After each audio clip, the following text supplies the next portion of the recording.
মার্চে মুখোমুখি ব্রাজিল আর্জেন্টিনার। সম্প্রতি বাজে সময় পার করছে ব্রাজিল। তাদের অবস্থা এতটাই বেহাল যে ২০২৬ বিশ্বকাপের জায়গা নিশ্চিত করতে রীতিমতো সংগ্রাম করতে হচ্ছে। পাঁচবারের বিশ্ব চ্যাম্পিয়নরা কনমেবল অঞ্চলের বিশ্বকাপ বাছাই পর্বে এখন ৫ নম্বর অবস্থান রয়েছে। এই বিশ্বকাপের টিকিট পেতে আগামী বছরের প্রতিটি ম্যাচই তাদের জন্য বেশ গুরুত্বপূর্ণ।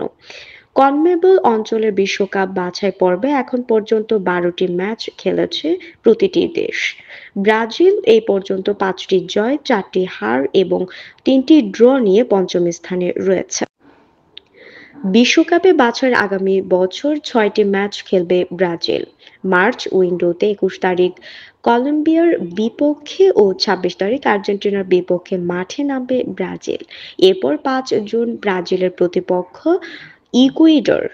একই মাসের ১০ তারিখ প্যারাগুয়ের বিপক্ষে খেলবে সেলেসাওরা। ১০ সেপ্টেম্বর চিলির মুখোমুখি হবে ব্রাজিল। আর বিশ্বকাপ বাছাইয়ের বছরের শেষ ম্যাচে ১৫ সেপ্টেম্বর বলিভিয়ার বিপক্ষে মাঠে নামবে তারা।